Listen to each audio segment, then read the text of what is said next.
Au Maroc, au pied de l'Atlas, dans une zone reculée, une dalle est tatouée de milliers de gravures.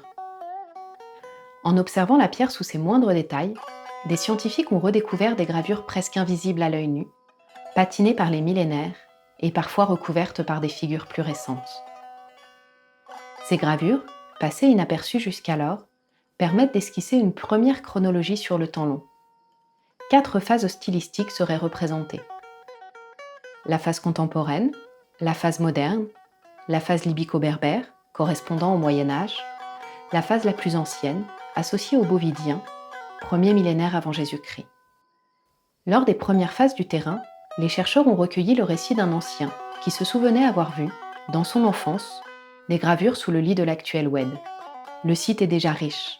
Cache-t-il d'autres trésors sous ces alluvions ? Pour le savoir, l'équipe réalise un premier sondage manuel.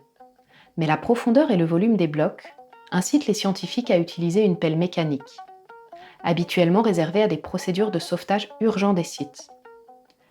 Destiner cet outil à l'archéologie de l'image est une première au Maroc et implique une organisation périlleuse ainsi que le soutien des autorités marocaines. Mais les résultats sont à la hauteur de l'énergie déployée. Une scène entière, attribuable à la phase de gravure du site la plus ancienne, est mise au jour.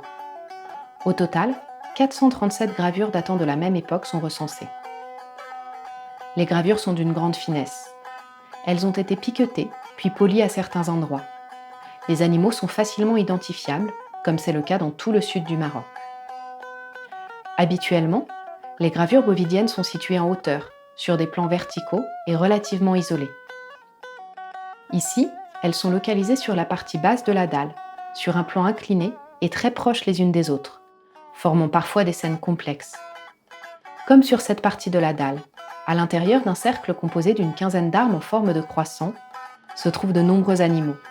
Certains sauvages, des autruches, des antilopes et des rhinocéros, et d'autres domestiques, dont un bovin à cornes ornées. Un personnage humain très stylisé semble sauter sur son dos. L'étude de cette scène, et plus généralement de la dalle, associée à des recherches menées sur d'autres sites marocains, mettent en lumière les différences entre les pratiques rupestres dans le Sahara central et au Maroc. La phase bovidienne, notamment, ne semble pas pertinente pour caractériser ce dernier. Il reste à préciser les traits de cette typologie spécifique. Si l'on s'accorde à attribuer ces gravures à des pasteurs semi-nomades, des traces, comme des restes d'armes ou d'outils, pourraient donner des informations précieuses aux chercheurs pour étayer cette hypothèse.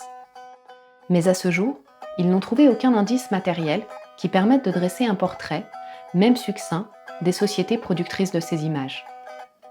Des travaux de datation sur des prélèvements de sédiments effectués au fond du sondage mécanique sont en cours. Ils pourraient permettre de préciser une chronologie encore floue. S'il reste beaucoup à découvrir, ces premiers résultats démontrent tout de même que l'art rupestre marocain peut et doit désormais être mieux individualisé par rapport aux autres centres de production sahariens.